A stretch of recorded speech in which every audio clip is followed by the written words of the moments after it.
దేవునికి స్తోత్రం. దేవుని పరిశుద్ధ నామమునకు మహిమ కలుగును గాక. ఆమేన్.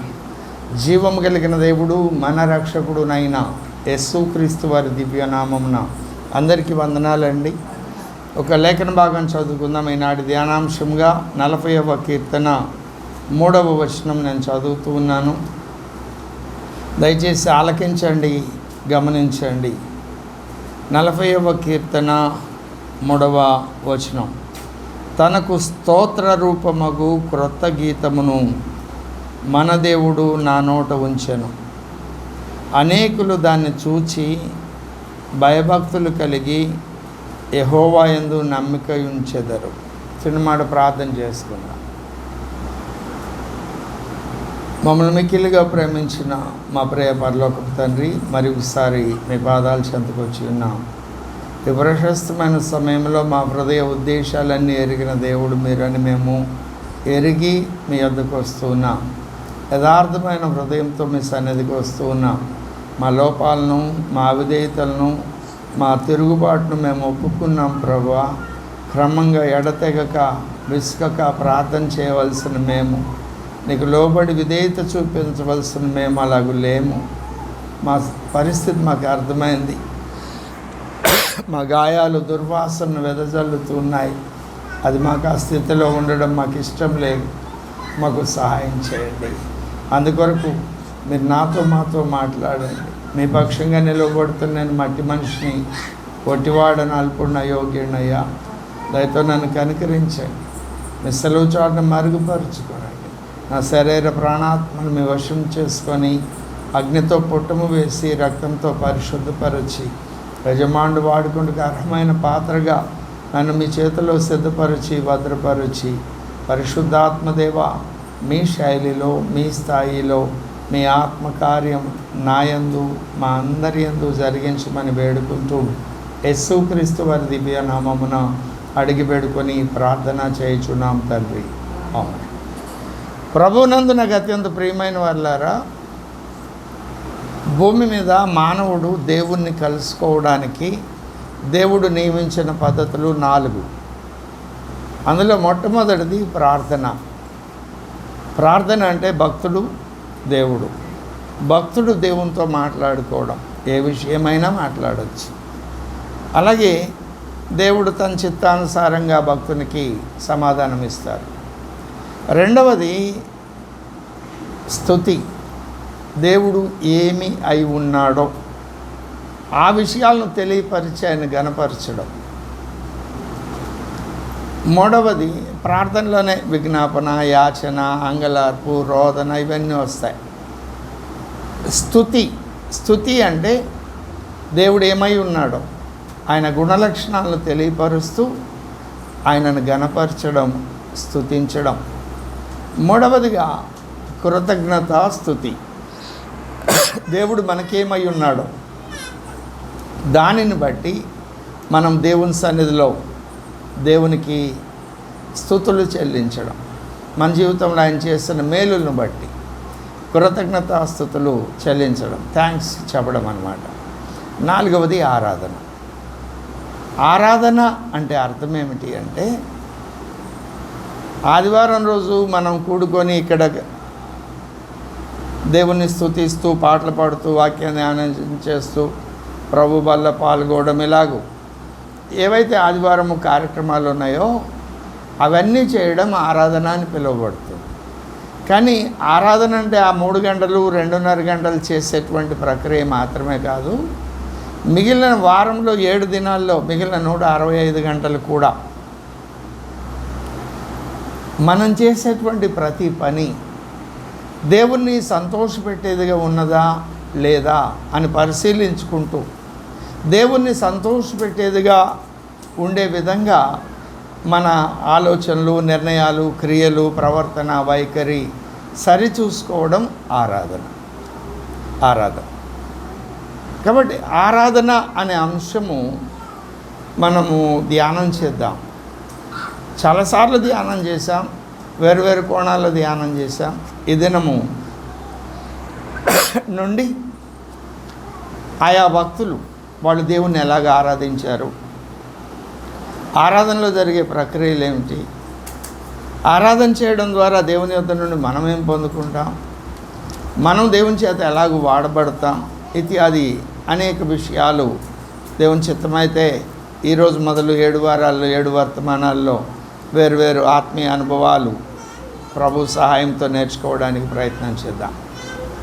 ఇప్పుడు ఆరాధన అనే మాటలో మనము చేసేటువంటి ప్రతి పని, ప్రతి ఆలోచన, ప్రతి నిర్ణయము దేవుని మనస్సు ఎరిగి దేవుని చిత్తమా కాదా అని తెలుసుకొని చేయాలి అని కదా మనం చెప్పుకున్నాం. అలా చెప్పినప్పుడు ప్రతి విషయంలో మనం లేఖనాన్ని సంప్రదిస్తున్నాం, ఆ విషయాన్ని దేవునికి తెలియపరుస్తున్నాం. అప్పుడు దేవునికి తెలియపరిచినప్పుడు దేవుడు ఆ విషయాన్ని గురించి తన ఉద్దేశం ఏమిటో, తన ఆలోచన ఏమిటో మనకు తెలియపరుస్తారు. ఎప్పుడైతే ఆ విషయాన్ని తెలియపరిచారో దానిని బట్టి మనము ప్రభువుని స్తుతిస్తాం, ప్రభువుని బట్టి ఆనందిస్తాం. క్రిస్మస్ పండుగ ఉన్నది. ఆ పండుగలో పాటలకు మనం చాలా ప్రాముఖ్యత ఇస్తాం, కుటుంబాల వారీగా ఆరాధిస్తాం. గుడ్ ఫ్రైడే ఉన్నది, ఆ రోజు దేవుని వాక్యాన్ని ఎక్కువగా ధ్యానం చేస్తాం. ఈస్టర్ పండుగ లేదా పునరుత్థాన పండుగ ఉన్నది. ఆ పండుగలో ఆయన మరణాన్ని జయించిన విజయాన్ని బట్టి, ఆయనను బట్టి మనం దేవుణ్ణి స్తుతిస్తాం, దేవుణ్ణి గణపరుస్తాం. కానీ ఆరాధనలో దేవుడు మన జీవితంలో జోక్యం చేసుకొని మన ద్వారా చేయించిన కార్యాలను బట్టి మనం దేవుణ్ణి స్తుతిస్తాము, దేవుణ్ణి గణపరుస్తాం, దేవుణ్ణి మహింపరుస్తాం. ఆ క్రమంలో నా వైపు చూడండి, మనము ఆరాధించడానికి ఉదయాన్నే లేచాం, రాత్రి పండుకునే వరకు మనకి ఇవ్వబడిన షెడ్యూల్, మనకు ఒక అవగాహన ఉంటుంది. ఈరోజు నేను ఈ పని చేయాలి, ఈ పని చేయాలి, ఈ పని చేయాలి, ఆ పని నేను ఎలా చేయాలి అనే అవగాహన మనకు ఉంటుంది. ఉన్న ప్రభువుని అడుగుతాం, అయ్యా ఈ పని నేనైతే 2 అవర్స్లో చేయగలుగుతా, నువ్వు నాకు సాయం చేస్తే ఇంకొంచెం టైం నాకు మిగులుతుంది. ఆ టైం ఇంకొక పని కొరకు, నా అవసరత కొరకు, రెస్ట్ తీసుకోవడానికి, ఇంకో పని చేయడానికి నేను ఉపయోగించుకుంటాను. నువ్వు నాకు సహాయం చేయి, దీన్ని ఎలా చేయాలి నాకు ఆలోచన చెప్పు అని అడిగినప్పుడు ఆ విజ్ఞాపన ఆయన దగ్గరికి వెళ్ళింది. ఇది కేవలం కళ్ళు మూసుకొని మోకరించి చేసేటువంటి విషయమే కాదు. నువ్వు ఏ పనిలో ఉన్నా, ప్రయాణంలో ఉన్నా, 10 మందిలో ఉన్నా చేయగలిగినటువంటి పని. అలా చేసినప్పుడు నీ ప్రార్థన, నువ్వు అడిగిన విషయం ఆయన దగ్గరికి, భూమి మీద నుండి పరలోకానికి పైకి వెళ్ళింది. పైకి వెళ్ళిన తర్వాత నీలో ఉన్నటువంటి దేవుని ఆత్మ ఆయనదే కనుక ఆత్మ ద్వారా ఆయన నీకు ప్రేరేపణ ఇస్తారో, ఆలోచన చెప్తారో, వాక్యం జ్ఞాపకం చేస్తారో, ఏం చేస్తారో నువ్వు చేయవలసిన పనిని అక్కడి నుండి ఇక్కడికి పంపారు. క్రింద నుండి పైకి వెళ్ళింది, పై నుండి క్రిందకి వచ్చింది. ఇది ఎలాగుంది? ఒక నిలువు గీతలాగా ఉంది, అవునా? ఈ సన్నివేశానికి లేఖనాల్లో ఒక ఆధారం నేను చూపిస్తాను చూడండి. ఆదికాండం 28వ అధ్యాయంలో యాకోబు దేవుని ప్రణాళిక ఎరిగిన వ్యక్తి, దేవుని చిత్తాన్ని నెరవేర్చాలని ఇష్టపడుతున్న వ్యక్తి, గర్భంలో నుండే జ్యేష్ఠత్వం కొరకు పెనుగులాడాడు. ఆ తర్వాత వారి అన్నగారిని, తండ్రి గారిని మోసం చేసినట్లుగా మనకు కనపడుతుంది. కానీ అది దేవుని ప్రణాళికలో భాగం. చివరికి ఆ తండ్రిని అన్నని మోసం చేసినప్పుడు అన్న కోపం వచ్చింది, వాడిని లేకుండా చేస్తానని చెప్పాడు. ఈ తల్లి ఆలోచించారు, ఒక్క దినాన్ని వాళ్ళిద్దరు ఎదురుపడితే ఒక్క దినాన్ని వాళ్ళిద్దరిని నేను పోగొట్టుకోవడం ఎందుకని ఆ భార్యాభర్తలు ఇద్దరు కలిసి ఈయన పదనరాము పంపించేశారు. పదనరాము ఈయన వెళుతున్నాడు.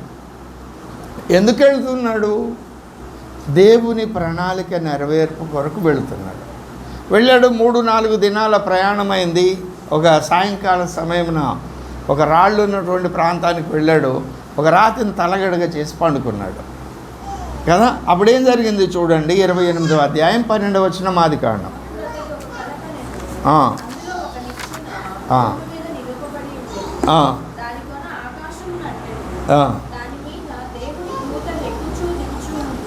కదా, దేవుని దూతలు ఎక్కుచు. ఎక్కడ వండే వాళ్ళు ఎక్కడున్నారు? అప్పుడు ఎక్కడున్నారు? అప్పుడు అతనితో ఉన్నారు. అక్కడి నుండి ఎక్కుతున్నారు, ఆ తర్వాత అక్కడి నుండి దిగుచూ ఉన్నారు. మనకి ఎన్నో వాగ్దానాలు ఉన్నాయి. ఉదాహరణకి ఎబ్రాయిలుకు రాసిన పత్రిక 1:14, రక్షణ అను స్వాస్థ్యము పొందబోచున్న మనకు పరిచారం చేయుటకై నియమించబడిన ఆత్మలు కారా అని మన కొరకు సిద్ధపరచబడిన దేవదూతలను గురించి చెప్పారు. 300 కంటే ఎక్కువ వచనాలు మనకి లేఖనాల్లో కనపడితే దేవదూతలు మన కొరకు చేసేటువంటి పరిచర్యలు అయితేనేమి, భూమి మీద దేవుని పక్షంగా చేసే పరిచర్యలు అయితేనేమి.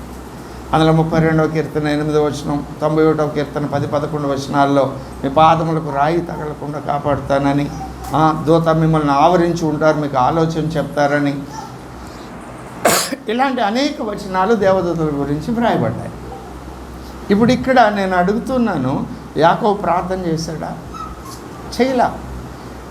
ఏ దేవుని ప్రణాళిక అయితే తన హృదయంలో ఉందో, దేవుని చిత్తం చేయాలనే ఆలోచన ఆసక్తి ఆయన హృదయంలో ఉందో అది చేయడానికి పురికొల్పబడ్డాడు. ఆ పని చేస్తూ వెళుతున్నాడు, శరీరం అలసిపోయింది, అక్కడ పండుకున్నాడు.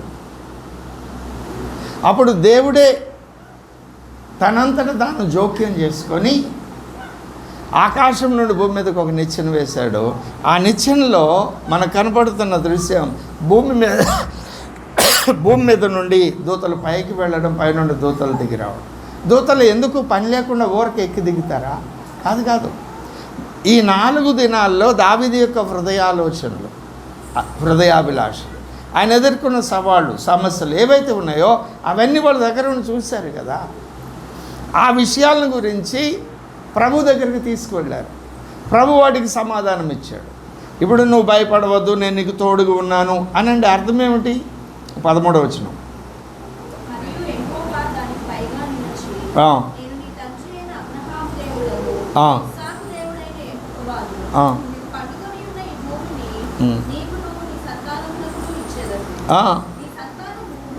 అంటే ఆయన ఏమనుకొని ఉండాలి?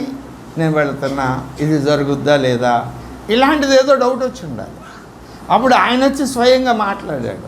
ఎప్పుడైతే ఆయన వచ్చి స్వయంగా మాట్లాడాడో, ఎదుగు ఈ దేశాన్ని సంతానానికి ఇస్తాను, ఆ తర్వాత నీ సంతానం భూమి మీద లెక్కకు ఇసుక రేణువుల వలె నగును, నీవు పడమటి తట్టును, తూర్పు తట్టును, ఉత్తరపు తట్టును, దక్షిణం తట్టును వ్యాపించదవు, భూమి యొక్క వంశములన్నీ నీ మూలముగా, నీ సంతాన మూలముగా ఆశీర్వదింపబడును.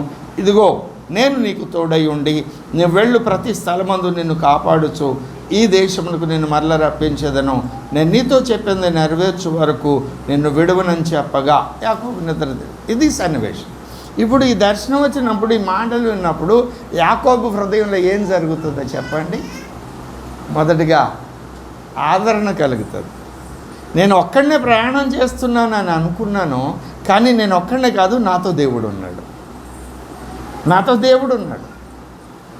మొదట ఆదరణ కలుగుతుంది. ఆరాధనలో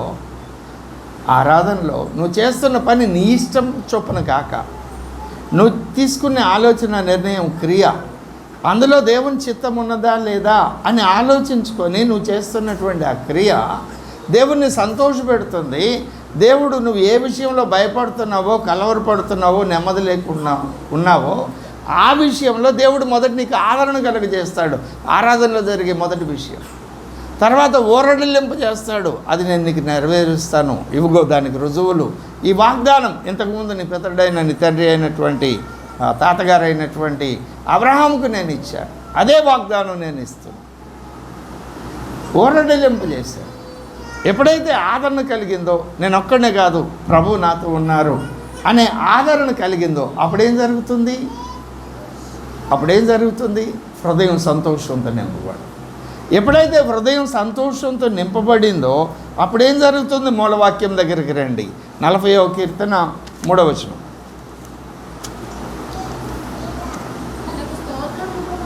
తనకు స్తోత్ర రూపమగు క్రొత్త గీతమును మన దేవుడు నా నోట. మీరు గమనించండి, క్రొత్త గీతం, స్తోత్ర రూపమగు క్రొత్త గీతం దావీదు కదా. ఇప్పుడు దావీదు అసలు ఈ అనుభవంలోనికి ఎందుకు వచ్చాడు? యాకోబు గారిని నేను మీకు ఎందుకు చూపించానంటే, భూమి మీద మనం ఆయన్ని ఆరాధిస్తున్నప్పుడు, ప్రార్థన కాదు, ఆరాధిస్తున్నప్పుడు, అంటే ఆయన మన కొరకు సిద్ధపరిచిన పనులు ఆయన ఇష్ట ప్రకారం మనం చేస్తున్నప్పుడు ఆయన మనతో ఉన్నాడనే ఆదరణ, మనతో ఉన్నాడనేటువంటి ఊరడింపు లేదా ఓదార్పు మనకు కలుగుతుంది. మొదటి విషయం. అప్పుడు మన ప్రమేయం లేకుండానే నేను ఒంటరిని కాదు, నాతో ప్రభు ఉన్నాడనే సంతోషము, ఆనందం, స్తోత్రగీతం వస్తుంది. ఇక్కడ దావీదు అనుభవం చూడండి. 35వ కీర్తనలో ఆయన అనుభవం ఏంటి? 4వ వచనం నుండి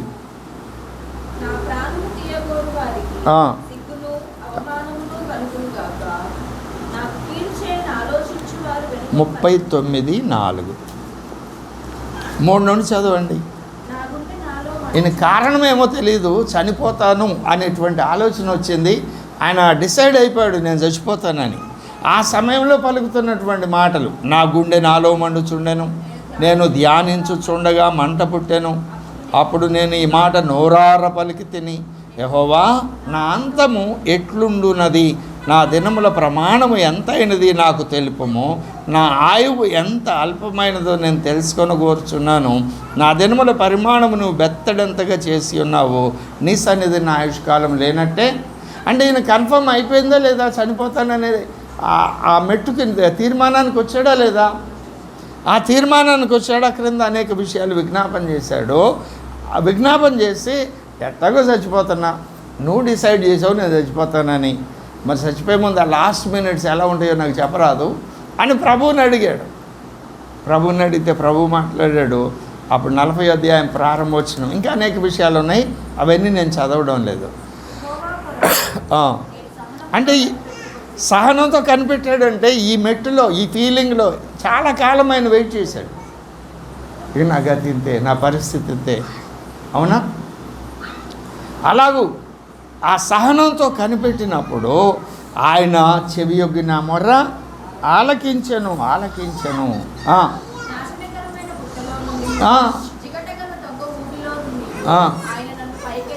పైకెత్తెను. ఈ అనుభవం వచ్చింది, హృదయంలో సంతోషం నింపబడేది. నువ్వు ఆరాధన చేసినప్పుడు దేవునికి నువ్వు విజ్ఞాపన చేసావు, దేవుణ్ణి అడిగావు, దేవుని యొద్ద నుండి జవాబు వచ్చింది అని అంటే అర్థం ఏమిటి అంటే దేవుని యొక్క శక్తి నీ మీదకి దిగి వచ్చిందని అర్థం, దేవుని యొక్క జీవం నీలోనికి ప్రవహించిందని అర్థం. ఆరాధనలో దేవుని శక్తి నీ మీదకి వస్తుంది. ఇంకొక మాటలో చెప్పాలంటే దేవుని యొక్క అభిషేకం నీ మీదకి వస్తుంది, దేవుని యొక్క జీవం నీలోకి వస్తుంది. ఆరాధన ఎప్పుడు, ఎలాగ ఆరాధించాలి దేవుణ్ణి?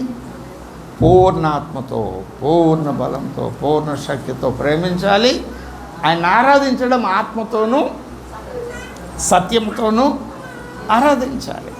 ఆత్మతో సత్యంతో ఆరాధించినప్పుడు, ఆత్మతో సత్యముతో ఆరాధించడం అంటే అర్థమేమిటి కదా? ఆత్మతో సత్యముతో ఆరాధించడము అంటే అర్థమేమిటి? యోహాను సువార్త 4వ అధ్యాయం 24వ వచనంలో సమరయ స్త్రీతో మాట్లాడాడు ఆ మాట. ఆరాధన అది ఒక అత్యున్నత స్థాయికి చెందిన భక్తి సాధన. ఆత్మతో ఆరాధించడము అంటే నీలో ఆత్మ ఉన్నది, మామూలుగా మనుషుని ఆత్మ. మనకు దేవుడు, మనం రక్షణ పొందడం ద్వారా దేవుడు మనకి ఏ ఆత్మనిచ్చాడు? క్రీస్తు ఆత్మను, అంటే పరిశుద్ధ ఆత్మనిచ్చాడు. ఇప్పుడు నీ ఆత్మ దేవుని ఆత్మతో కమ్యూనికేట్ అయితే, అప్పుడు నీకేం తెలియపరచబడుతుంది? ఆత్మ లేఖనాలలో ఉన్న సత్యము, ఆయన ఊపిరి పోగు చేస్తావు. అంటే నువ్వు ఏ అంశం కొరకు దేవుని సన్నిధికి వెళ్ళావో, అడిగావో, ఆ అంశానికి సంబంధించిన వాక్య సారాంశ సత్యం పరిశుద్ధాత్మ నీకు బయలుపరుస్తాడు.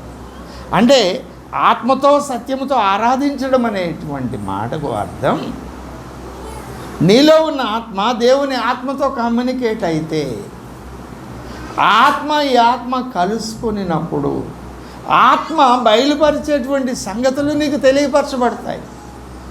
నువ్వు ఎన్నిక చేసుకున్న అంశం, నీ అవసరత, లేకుంటే నీ పోరాటం, లేకుంటే నీ సమస్య, నీ శోధన ఏదైతే ఉందో దానిని గురించి వాక్యం ఏమైందో, వాక్య సారాంశం ఏమైందో ఆ సత్యం నీకు తెలియపరచబడుతుంది.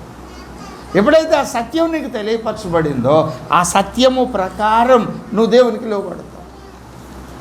ఎప్పుడైతే ఆత్మ తెలియపరచబడిన సత్యం ప్రకారం నువ్వు లోబడి ఆ కార్యాన్ని చేయడానికి పూనుకున్నావో అది ఆత్మతో సత్యంతో ఆరాధించడం. అలాగ ఆరాధించినప్పుడు దేవుని యొక్క జీవము, దేవుని యొక్క అభిషేకం నీ మీదకి వచ్చింది, దేవుని యొక్క జీవం నీలోనికి వచ్చింది. ఎప్పుడైతే నూతన శక్తి, నూతన జీవం నీలోనికి వచ్చిందో ఆటోమేటిక్గా నీకు తెలియకుండా నీలో నుండి సంతోషం ఉప్పొంగుతుంది, నీలో నుండి ఆనందం పొంగుతుంది. అప్పుడు క్రొత్త గీతం నువ్వు పాడుతావు. క్రొత్త గీతము అంటే పాడిన పాట పాడడము, ఎప్పుడు పాడని పాట పాడడం అనేది అక్కడ అర్థం కాదు. అంతకుముందు ఎన్నోసార్లు నువ్వు ఆ పాట పాడి ఉండొచ్చు, కానీ ఇప్పుడు పాడినప్పుడు ఆత్మలో ఆనందిస్తూ ఆ పాట పాడతావు. ఆత్మలో ఆనందిస్తూ ఆ పాట పాడినప్పుడు నీ హృదయంలోని సంతోషం ఏమవుతుంది? నీ నోటిలో నుండి, నీ హృదయంలో నుండి ఆ సంతోషము నీ స్వరపేటికలో నుండి బయటకు వస్తుంది. అంటే నీ ఆత్మ యొక్క వాయిస్ ఏమిటి? నీ స్వరపేటిక. నీ ఆత్మ యొక్క స్వరం ఏమిటి? నీ స్వరపేటిక. నువ్వు ఆత్మలో ఏమైతే ఫీల్ అయ్యావో, ఏమైతే ఆనందించావో, ఎప్పుడు దేవుని అభిషేకం నీ మీదకి వచ్చినప్పుడు, దేవుని జీవం నీ మీదకి వచ్చినప్పుడు, ఆత్మలో ఏమైతే ఆనందించావో అది ఆ లోపల ఇముడ్చుకోలేదా హృదయం, ఆ ఆనందం నీలో నుండి బయటకు వస్తుంది. నీలో నుండి బయటకు వచ్చినప్పుడు నీ కుడి ప్రక్కకు, ఎడం ప్రక్కకు, ముందు ప్రక్కకు, వెనం పక్కకు. ఇందాక నువ్వు ప్రారంభించినప్పుడు, ఆరాధన ప్రారంభించినప్పుడు ఏం జరిగిందని చెప్పా? నీ దగ్గర నుండి విజ్ఞాపన, అక్కడి నుండి జవాబు, అంటే అది నిలువు గీత అని చెప్పాను.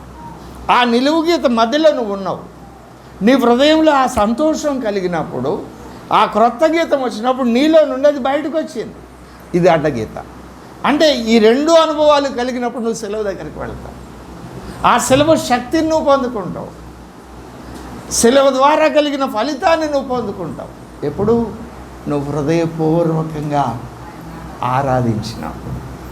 ఆరాధనలో సెలవు శక్తి బయటకు వస్తుంది. ఆరాధన నువ్వు హృదయపూర్వకంగా చేసినప్పుడు దేవుడు నిన్ను దర్శించకుండా ఉండడు. దేవుడు నిన్ను దర్శించకుండా. చూడండి, ఆదివారం ఆరాధన జరిగేటప్పుడు ఎంతమంది ఆ పాటలు ఏకీభవిస్తున్నారు, కన్నులు మూసుకొని ఆత్మలో ఆనందిస్తూ కదా. మనము ఆరాధన అంటే ఏమనుకుంటామంటే అందరితో కలిసి పాటలు పాడడం, చేతులు ఎత్తడం, లేకుంటే చప్పట్లు కొట్టడం, ఇవి అనుకుంటాం. కాదు.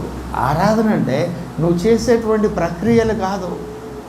ఆరాధన అంటే నువ్వు ఏమి అయి ఉన్నావో అది ఆరాధన. నీ హృదయం దేవుని గురించిన వైఖరి ఏమై ఉన్నదో, నీ హృదయంలో దేవుని గురించిన వైఖరి ఏమై ఉన్నదో అది దేవుణ్ణి ఆరాధించడం. దేవుణ్ణి ఆరాధిస్తే ఆటోమేటిక్గా దేవుని యొక్క అభిషేకం నీ మీదకి వస్తుంది. ఎందుకు? ప్రతి విషయంలో దేవుని ఇష్టాన్ని నెరవేర్చాలని నువ్వు కోరుకున్నావు. ఇప్పుడు మరలా మూలవాక్యం దగ్గరికి రండి. తనకు స్తోత్ర రూపమగు క్రొత్త గీతము మన దేవుడు నా నోట ఎప్పుడు? అంతకుముందు ఏదో సమస్య వచ్చింది, ఆయనకి చనిపోతాడు అనేటువంటి వేదన, దుఃఖమైన హృదయంలో ఉంది. సరే, నీ మాటకు నేను కాదన్ను, చచ్చిపోతాను అన్నావు, చచ్చిపోతాను. సరే, చచ్చముందు నేను ఎలాగుంటాను నాకు చెప్పు అడిగాడు. ఇంకా దేవుడు తప్పించుకోగలడా? తప్పించుకోలేడు. దేవుడు అప్పుడు ఆ జిగట కలిగిన భూమిలో నుండి బయటకు తీశాడు, పాదాలు స్థిరపరిచాడు, నిలవబెట్టాడు. ఇప్పుడు భక్తుని యొక్క అనుభవం చెప్తున్నాడు. ఆయన మీదకి అభిషేకం వచ్చింది, ఆయనలోనికి ఆ జీవం వచ్చింది. నాలో నుండి క్రొత్త గీతం, అంటే ఆ సంతోషభరితమైన నా ఆత్మ యొక్క స్వరం నా స్వరపేటిక నుండి వెలువడింది. ఎప్పుడైతే నా స్వరపేటిక నుండి నా ఆత్మ యొక్క స్వరం బయటకు వచ్చిందో అప్పుడు ఏమైందట? అనేకులు, చదవండి, అనేకులు దాన్ని చూచి భయభక్తులు కలిగి యెహోవా యందు నమ్మిక ఉంచెదరు. యెహోవా యందు ఎప్పుడు? ఆయనలోని శక్తి నీలో నుండి బయటకు వెళ్ళినప్పుడు, ఆయనలోని జీవం నీలో నుండి బయటకు వెళ్ళినప్పుడు. ఎలా వెళ్ళింది? స్వరపేటిక నుండి. స్వరపేటిక నుండి స్వరపేటికలోనికి ఎక్కడి నుండి వచ్చింది? మన ఆత్మ నుండి. మన ఆత్మలోనికి ఎలా వచ్చింది? ఏ పని అయితే మనం చేయాలని పూనుకున్నామో ఆ పని చేసేటప్పుడు మనం పరిశుద్ధాత్మను సంప్రదించాం. దేవుని ఆత్మతో పెనవేసుకుపోయింది మన ఆత్మ. ఆత్మకి ఇష్టమైందే చేయాలనే నిర్ణయాన్ని తీసుకున్నాం. అది చేయడానికి పూనుకున్నాం. ఎప్పుడైతే ఆయన ఇష్టాన్ని నెరవేర్చడానికి పూనుకున్నామో ఆత్మ తన కార్యాన్ని చేయడం ప్రారంభించాడు. అక్కడ ఆదరణ దొరికింది, అక్కడ ఊరడింపు దొరికింది, ఓదార్పు దొరికింది.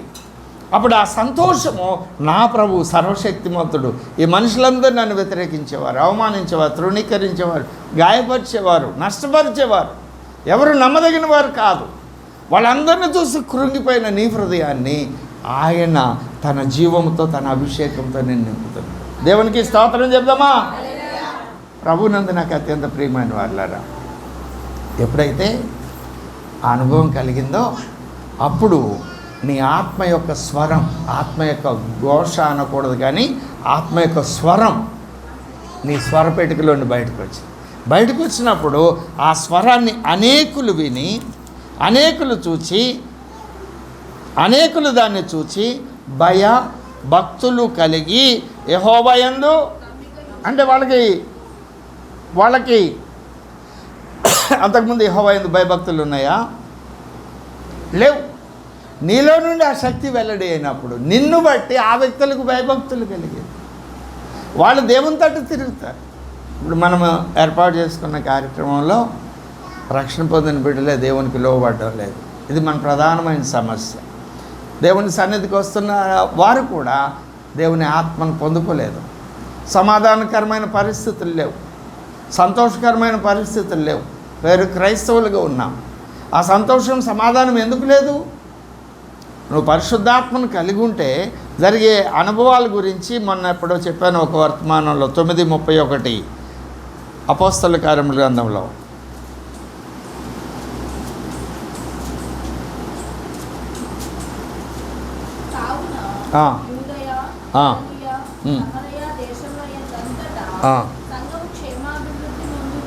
అంటే కట్టబడుచు, తమను తాము కట్టుకుంటూ సమాధానం, క్షేమాభివృద్ధి, 2 సమాధానం, భయము, ఆదరణ పెరుగుతుంది, పరిధి పెరుగుతా. ఈ 5 విషయాలు జరుగుతాయి ఆరాధన చేయడం ద్వారా. నీ ప్రమేయం లేకుండానే నీలో నుండి ఆ దైవశక్తి వెల్లడైనప్పుడు నీ చుట్టూ ఉన్న ప్రజలు భయంతో కూడిన భక్తిని కలిగి దేవుని తట్టు తిరుగుతారు. ఇప్పుడు చెప్పు, ఈ కార్యం నీ జీవితంలో జరిగిందనుకో, ఈ కార్యము నీ జీవితంలో జరిగిందనుకో, నీ మనసు ఎలా ఉంటుంది? దావీదు మనసు ఎలా ఉందో చెప్పనా? అది జరిగింది ఒకసారి. ఎలా ఉందంటే, పెళ్లి చూపులకి వెళ్ళాడు పెళ్ళికొడుకు. ఎంతసేపుడిగా పిల్లని తీసుకురావట్లా. ఈడ ఆతృత ఎలా ఉంటుంది? ఎప్పుడు తీసుకొస్తారో, ఎప్పుడు చూడాలా, ఎప్పుడు తీసుకొస్తారో. అవునా కదా? అంటే ఆ పిల్ల రావాలి, ఆ పిల్లని నేను చూడాలి. వెళ్ళింది అందుకోసం కదా. వాళ్ళేమో రెడీ చేయడానికి, మరి పెళ్లి కూతురు రెడీ చేయాలంటే మాట్లాడి పెళ్లి చూపులకి వాళ్ళ పనులు వాళ్ళు ఉంటారు. అంటే ఆ పెళ్లి కుమార్తెను చూడడానికి అతని యొక్క హృదయం ఎంత ఆతురతతో ఎదురు చూస్తుందో ఒక్కసారి నీవు ఆ అభిషేకాన్ని పొందుకొని ఆ జీవం చేత నింపబడి ఆనందాన్ని నీలో నుండి వెల్లడి చేసినప్పుడు మాటి మాటికి ప్రతి పనిలో కూడా ఆ పని చేయడానికి ఇష్టపడతావు. పెళ్లి కొడుకు పెళ్లి కూతురును చూడడానికి ఆశపడినట్టు మరలా ప్రభువా ఈ పనిలో నీ సహాయం దయచేయి, ఈ సన్నివేశంలో నీ ప్రమేయం, నీ జోక్యాన్ని నేను చూడాలి, అలాగూ తపన పడతావు నీ హృదయంలో. ఎందుకనంటే నువ్వు మేలు పొందడమే కాదు, అక్కడ నిన్ను బట్టి అనేక మంది మేలు పొందుతున్నారు. నువ్వు మేలు పొందిన ఆనందం కంటే నిన్ను బట్టి అనేక మంది ఆనందించడం, భయభక్తులు కలిగి ఉండడం, అది నీ హృదయాన్ని అనేక రెట్లు ఎక్కువ ఆనందంతో నింపుతుంది. దేవునికి స్తోత్రం చెప్దామా? ఆలోచన చేయండి. ఆరాధన అంటే అదొక పండుగ, అదొక వేడుక, సంతోషమైన హృదయంతో గంతులు వేసేటువంటి అంతరంగంలో నాట్యమాడే అనుభవం అది. ఎందుకంటే దేవుని యొక్క అభిషేకం మన మీదకి వస్తుంది, దేవుని యొక్క జీవం మనలోనికి వస్తుంది. ఇప్పుడు చెప్పండి, మనం చేసే ఆరాధనేనా? ఆరాధన టైం వస్తే ఏదో బిజీగా ఉన్నట్టు కిందకి పోయే బ్యాచ్ కొందరు, అటు ఇటు దిక్కులు చూసేవాళ్ళు, కొంతమంది లేవలేక కుర్చీలో కూర్చునేవాళ్ళు. ఆలోచన చేయండి. నీకు ఆరోగ్యం బాగలేక కూర్చుంటే ఆ లెక్క వేరు. ఆరోగ్యం ఉన్నవాళ్ళు కూడా ఏం పోగొట్టుకుంటున్నారు వాళ్ళు? నీ కుటుంబంలో సమస్యలకు మూలమేమిటి? సమాధానం లేని పరిస్థితులకు కారణం ఏమిటి? నువ్వు ఆత్మతో సత్యంతో ఆరాధించకపోవడం కదా. నువ్వు ఆరాధిస్తే ఆయన జీవము, ఆయన యొక్క శక్తి, అభిషేకం నీ మీదకి దిగొస్తుంది అని దావీదు భక్తుని యొక్క అనుభవం లేఖనంలో చెప్తుంది కదా. ఇలా ఏ భక్తుని జీవితమైనా చూడండి, సమరయ స్త్రీ జీవితం చూడండి. మొదట అయ్యా అన్నది, తర్వాత నువ్వు ప్రవక్తవి అంది, ఆ తర్వాత మెస్సయ్యా అన్నది. ఎలాగన్నది ఆ మాటలన్నీ కదా. 4వ అధ్యాయంలో అపోస్తలుల యోహాను సువార్త 4వ అధ్యాయంలో దాహానికి నీళ్ళు ఇవ్వమంది. నువ్వెవరిని అడుగుతున్నావు? దేవుని వరాన్ని అడుగుతున్నావు. ఆయన ఎవరో గుర్తుపడితే నువ్వు నా దాహానికి ఇవ్వమని అడగవు. నేనైతే నీకు జీవజలాలు ఇస్తాను అంది. అప్పుడు 11వ వచనం,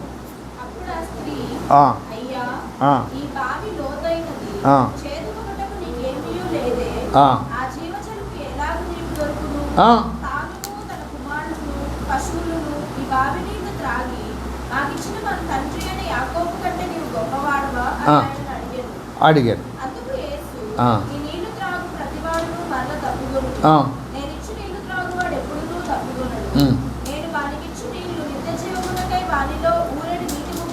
కదా ఈ స్టోరీ అంతా మనకి తెలిసింది. అప్పుడు నీ పెనిమిట్ని తీసుకురమ్మని 16వ వచనంలో ప్రభువు చెప్పారు. నాకు పెనిమిట్ లేడు అన్నారు 17వ వచనం. నువ్వు పెనిమిట్ లేడు అని చెప్పిన మాట సరి అయిందే. ఉన్నాడు కూడా నీ పెనిమిటి కాదు, ఎవరినో ఉంచుకున్నావు, వాడితో ఉన్నావు నువ్వు, ఇంతకుముందు 5గురు అయిపోయారు అని చెప్పేటప్పటికి అయ్యా నువ్వు ప్రవక్తవే అన్నది. ఆ తర్వాత ఆ కొండను అక్కడ వదిలేసి ఊళ్ళోకి పోయింది. ఊళ్ళో వాళ్ళకి చెప్పింది, నా బతికంతా మీకు తెలుసు, ఆయన ఎవరో కొత్త ఆయన వచ్చారు, ఆయనకి తెలియదు కదా. ఆయనకి తెలియకపోయిన ఆయన నా గురించి అన్నీ చెప్పారు, ఆయన మెస్సియా కదా అని అన్నారు. ఎప్పుడైతే ఆయన మెస్సియా అని ఆవిడ ఒప్పుకున్నారో ప్రజల ముందు, ఇప్పుడు ఏమైంది? మొదట ఆమెలోనికి ఆయన జీవము వచ్చింది. ఆ తర్వాత ఆమెలో నుండి ఆ గ్రామంలోనికి ఆ జీవము వెల్లడి అయింది. ఎప్పుడైతే ఆ గ్రామంలోనికి ఆ జీవము వెల్లడైందో 39వ వచనం,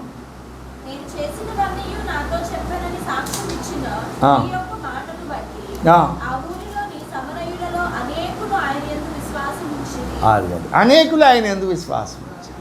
ఇక్కడ చూడండి, ఇదంతా బాహాటంగా జరిగిందా, రహస్యంగా జరిగిందా? ఆరాధన అనేటువంటిది బాహాటంగా జరిగేది, ప్రార్థన అనేటువంటిది రహస్యంగా జరిగేది. మత్తయి సువార్త 6:6 ఏం చెప్తాడు? నీవు నీ గదిలోనికి వెళ్ళి, అవునా, గది తలుపులు వేసుకొని, అవునా, 6:9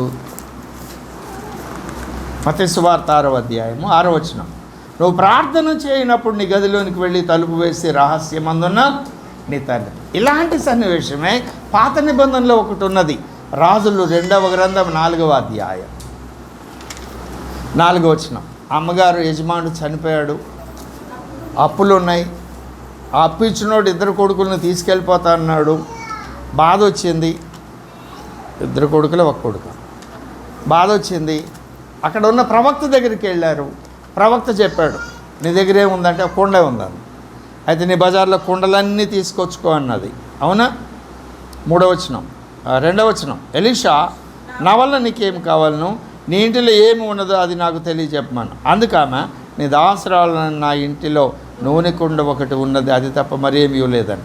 అతను నువ్వు బయటకు పోయి నీ ఇరుగు పొరుగు వారందరి యొద్ద దొరకగలిగిన ఒట్టి పాత్రలన్నింటినీ ఎరువుపుచ్చుకొనుము. అప్పుడు నీవు నీ ఇంటిలోకి వచ్చి నీవును నీ కుమారులను లోపల నుండి తలుపు మూసి ఆ పాత్రలన్నిటిలో నూనె పోసి నిండిన ఒక తట్టును ఉంచమని ఆమెతో సెలవేయగా, ఎప్పుడు తలుపు వేసి లోపల నూనె అభిషేకం నింపబడినప్పుడు పాత్రలన్నిటినీ కూడా ఆ తర్వాత ఆ నూనెను అమ్మమన్నారు కదా. ఇది ప్రార్థనా అనుభవాన్ని తెలియపరిచాడు. ఇది ఎక్కడ జరుగుతుంది? రహస్యంగా. నేను మీకు పరిచయం చేస్తున్న అంశము ఆరాధన అనేటువంటిది మనం చేసినప్పుడు ఎలా చేయాలి? ఆరాధన ఆత్మతో సత్యంతో ఆరాధించడము అనే మాటకి అర్థం ఏం చెప్పాను? ఆరాధన అనే మాటకి అర్థం ఏం చెప్పాను? ఏమండి? ఏవైతే దేవుడు మన కొరకు సిద్ధపరిచారో ఆ ప్రతి పని విషయంలో దేవుని సంప్రదించి దేవుని ఆత్మ సహాయంతో వాక్య సారాంశ సత్యాన్ని తెలుసుకొని దాని ప్రకారం మనం చేయడానికి ఆత్మ సహాయంతో పూనుకున్నప్పుడు దేవుని అభిషేకం ఆ పని చేయడానికి అవసరమైన శక్తి, ఆ పనికి అవసరమైనటువంటి జీవం మనలోకి నింపబడుతుంది. మనం ఆ కార్యాన్ని చేయడానికి పూనుకున్నప్పుడు దాని నెరవేర్పును చూసినప్పుడు మన ఆత్మ సంతోషిస్తుంది. ఎందుకు సంతోషిస్తుంది?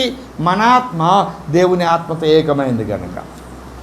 దేవుని ఆత్మతో ఏకమైనప్పుడు ఆ సంతోషాన్ని బట్టి నా హృదయంలో ఆయన ఒక క్రొత్త కీర్తన ఉంచాడు. ఆ సంతోషభరితమైన గానం నాలో నుండి బయటికి వెళ్ళినప్పుడు దాన్ని చూసేమన్నారు, అనేకులు దాన్ని చూచి భయభక్తులు కలిగి తనకు స్తోత్ర రూపమగు అనేకులు దాన్ని చూసి భయభక్తులు కలిగి యెహోవాయందు నమ్మిక ఉంచారు. అనేక మాటలు రాయబడ్డాయి.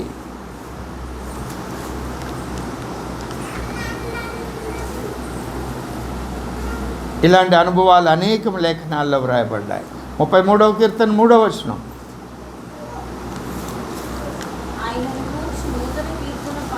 పాడుడి వాయించుడి కదా, నూతన గీతం. ఇలా అనేక వచనాల్లో ఎలాగూ సాధ్యమవుతుంది? ఇదంతా దేవుని ఆత్మ మనలో చేసే కార్యం. దేవుని ఆత్మ మనలో ఎప్పుడో కార్యం చేస్తుంది, మళ్ళీ వెనక నుండి చెప్తున్నా. మనము ప్రతి విషయముకు దేవుని మీద ఆధారపడినాం. ఆ కార్యం జరిగినప్పుడు మన హృదయం సంతోషంతో నింపబడుతుంది. ఆ సంతోషం మనలో నుండి వెల్లడైనప్పుడు ఇతరులు భయభక్తులు కలిగి అనేక అనుభవాలు ఉన్నాయి. చూడండి 96వ కీర్తన ప్రారంభ వచనం,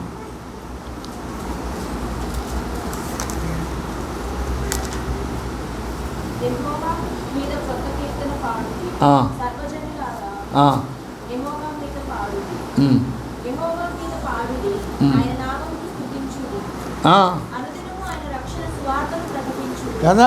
ఇవన్నీ దేవుని ఆత్మ చేసేటువంటి కార్యాలు. 98:1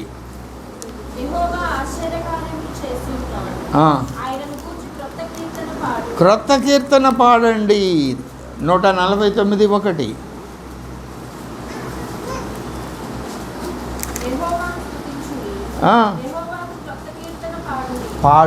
పాడుడి, స్తుతించుడి, ఆయన మ్రొక్కుడి, ఆయన ఎదుట సాగిలపడుడి, రండి యెహోవా ఎదుట సాగిలపడదాం. ఇవన్నీ ఆరాధనకు సంబంధించిన మాటలు. ఒక కీర్తన గ్రంథంలో అనేక సార్లు ఈ మాటలు రాయబడ్డాయి. ఇంచుమించు 68 అని గుర్తు. మళ్ళీ ఒకసారి చూసి చెప్తాను. 10 times రాయబడింది. పాడండి, స్తుతించండి, సాగిలపడండి, మ్రొక్కండి, స్తుతించండి, పాడుడి. ఈ మాటలు అనేక సార్లు వ్రాయబడ్డాయి. ఎందుకనంటే ఆ భక్తులందరూ కూడా ఆ అనుభవాన్ని కలిగి ఉన్నారు. ఏ అనుభవాన్ని? దేవుని ఆత్మను వారి ఆత్మతో పెనవేసుకున్న అనుభవం, దేవుని కార్యాలు చేసేటువంటి అనుభవం. 52వ కీర్తన 5వ వచనం చూడండి, 5-6 వచనాలు.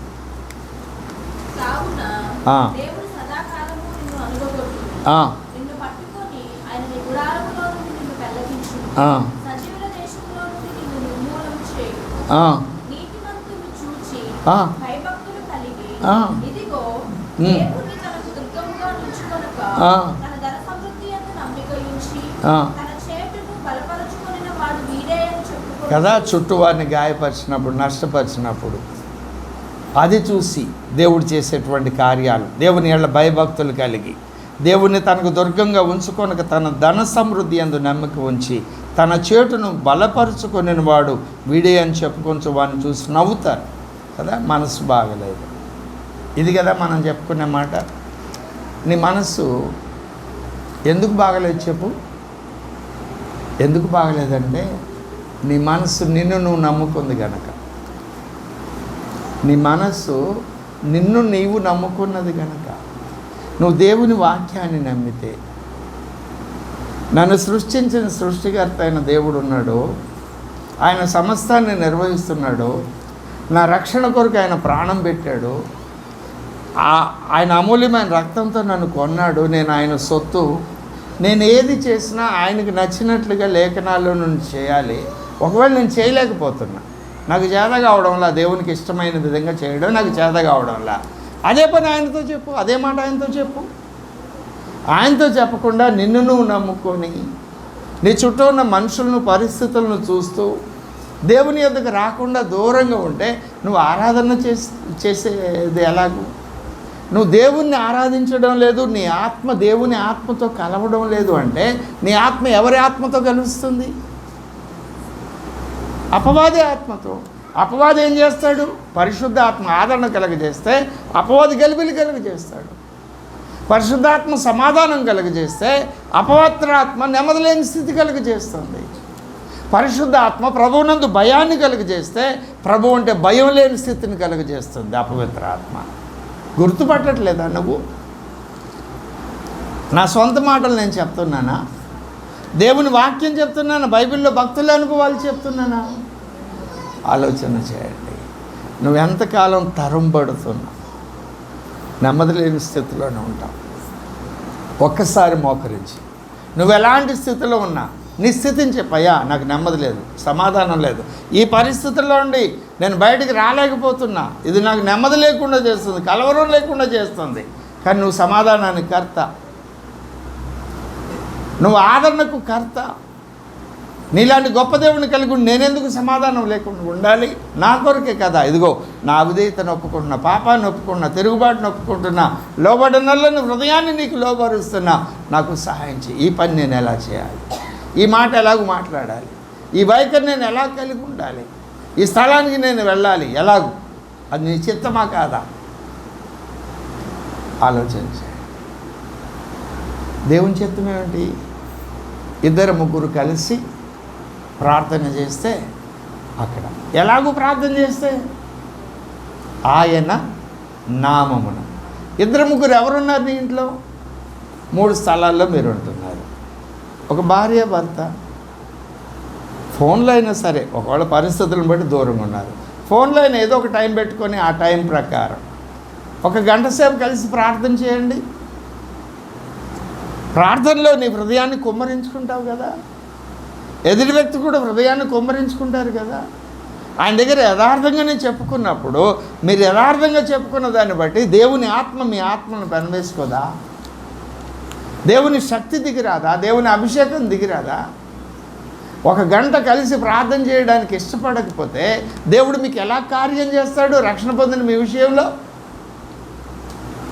నువ్వు ఆరాధించకపోతే, నీ ఫెయిల్యూర్స్ని బట్టి, నీ ఓటమును బట్టి, లేకుంటే దేవునికి వ్యతిరేకమైన అవిధేయ క్రియలను బట్టి నేను క్వశ్చన్ చేయడం లేదు. నేనేమంటున్నాను అంటే నువ్వు ఎక్కడ ఫెయిల్ అవుతున్నావో, ఎక్కడ ఓడిపోతున్నావో, ఎక్కడ తిరుగుబాటు చేసే పరిస్థితులు నీ బ్రతుకులో ఉన్నాయో వాటిని బట్టి నీ సహకారితో కలిసి మోకరించి ప్రార్థన చేయి. నీ తోటి వ్యక్తితో కలిసి ప్రార్థన చేయి, అయ్యా నా పరిస్థితి ఇది అని. ఆయన సన్నిధిలో ఉన్నదన్నట్టు చెప్పుకో. ఆ యథార్థత లేకుండా దేవుని శక్తి దిగిరాదు. ఆ యథార్థత లేకుండా దేవుని అభిషేకం దిగిరాదు. ఉన్నదన్నట్టు చెప్పాలి. నువ్వు దాచుకొని మరుగుపరుచుకొని ఆయన దగ్గరికి వెళితే ఆయన అంగీకరించడు. నువ్వు 7 వారాలు కాదు 70 వారాలు ప్రార్థన పెట్టినా దేవుని యొద్ద నుండి ఏ మేలు పొందుతున్నావు. ఈ మొదటి వర్తమానంలోనే నీ సమస్యలు 5 అంశాలు రాసుకున్నారు. 5 అంశాలకి ఒకే పరిష్కారం. ఉన్నది ఉన్నట్లుగా దేవునికి చెప్పుకొని నేను ఇది ఎలా చేయాలి ప్రభు అని ఆయనకు అప్పగించుకుంటే నీ ప్రార్థన అక్కడికి వెళుతుంది. అక్కడి నుండి సమాధానం వస్తుంది. ఎప్పుడైతే అక్కడి నుండి దేవుని ఆత్మ సమాధానం తీసుకొచ్చి నీ ఆత్మతో కలిసిందో ఆటోమేటిక్గా నీకు తెలియకుండా నీకు ఆదరణ కలుగుతుంది, ఓదార్పు కలుగుతుంది, ఊరడింపు కలుగుతుంది. ఎప్పుడైతే అది కలిగిందో ఆయన శక్తి జనరేట్ అయ్యి నీలో నుండి, నీ ఆత్మలో జరిగిన కార్యం నీలో నుండి నీ స్వరపేటిక ద్వారా, నీ నోటి ద్వారా బయటకు వస్తుంది. అది ఒక క్రొత్త కీర్తన. ఎప్పుడైతే నీ నోటి నుండి ఆ విశ్వాసంతో కూడిన మాటలు బయటకు వచ్చినాయో అది వినిన వారికి నీ ప్రమేయం లేకుండానే వారు దేవుని యేళ్ళ భయభక్తులు కలిగి. చూడు, నువ్వు భయభక్తులు కలిగి ఉంటే నీ ప్రమేయం లేకుండా నీ చుట్టూను వారు భయభక్తులు కలిగి. ఎప్పుడు నువ్వు నిజమైన ఆరాధన చేసినప్పుడు, ఆత్మతో సత్యంతో నువ్వు ఆరాధించినప్పుడు. అది చేయకుండా పాస్టర్ గారు 7 వారాలు ప్రార్థన పెడితే మాకు మేలు జరుగుద్ది అనుకుంటే అది చిన్నపిల్లల లాంటి ఆలోచనే, అమాయకపు ఆలోచన. అలా వద్దు, అడగండి. ఒకవేళ సహకారి ప్రార్థనలు ఏకీభవించట్లేదు, ఆ సమస్య నీకు ఉంది, అప్పుడు తోటి విశ్వాసంతో కలిసి ఈ 40 దినాలు ప్రార్థన చేయి. అయ్యా మేము కలిసి ప్రార్థన చేయాలి. ప్రతిరోజు 1 గంట నువ్వు చెయ్యి. ఒంటరిగానో ఎవరినో ఒకరిని జడ్జ్ చేసుకున్నా నువ్వు చెయ్యి. అందుకొరకు కలిసి ప్రార్థన చేయాలని నువ్వు ప్రార్థన చేయి. నిన్ను బట్టి నీ కుటుంబం కట్టబడుతుంది. నువ్వు చేయవు, కలిసి చేయవు. ఏం పోగొట్టుకుంటున్నాం మనం? దేవుని అభిషేకాన్ని పోగొట్టుకుంటున్నాం, దేవుని జీవాన్ని పోగొట్టుకుంటున్నాం. తద్వారా సమాధానం పోతుంది, సంతోషం పోతుంది. మనం నెమ్మది లేకుండా బ్రతకడమే కాదు, మన ద్వారా ఏ వ్యక్తులు దేవుని యెడల భయభక్తులు కలిగి ఉంటారని చెప్పబడిందో వాళ్ళకు కూడా నువ్వు ఆటంకంగా ఉంటావు. నేను ఒక్కడిని దేవుని సన్నిధికి వెళ్ళడంలా, ఒక్కదాన్ని దేవుని సన్నిధికి వెళ్ళడంలా, ఒక్కడిని ప్రార్థన చేయట్లేదు, నా మటుకు నాది, నేను ఏదైనా తప్పు చేస్తే దేవుడు నన్ను శిక్షిస్తాడులే అనుకునేది ఎంత అమాయకత్వం ఆలోచన చూడండి. నువ్వు చేయడం ద్వారా నువ్వు మేలు పొందడమే కాదు, నీ చుట్టూ వారికి నువ్వు ఆశీర్వాదకరంగా మారుతావు. దాని పేరు ఆరాధన. దేవునికి స్తోత్రం చెప్దామా? కాబట్టి అలాంటి ఆరాధనకు పూనుకుందాం. ఈరోజు నుండి సహకారులైన వ్యక్తులు మీరు అడగండి, వాళ్ళని రిక్వెస్ట్ చేయండి, చెప్పండి, 1 గంట ప్రార్థన చేద్దాం. ఎవ్వరు ఒకరినొకరు ఎంచుకోవద్దు, ఫిర్యాదులొద్దు, సణుగుడొద్దు, వ్యతిరేకమైన మాటలొద్దు. ప్రార్థన చేద్దాం. ప్రార్థనలో నీ హృదయాన్ని కుమ్మరించు. ఎదుటి వ్యక్తి కూడా హృదయపూర్వకంగా లోబడితే వాళ్ళు హృదయాన్ని కుమ్మరించుకుంటారు. అక్కడ పరిశుద్ధాత్మ కార్యం.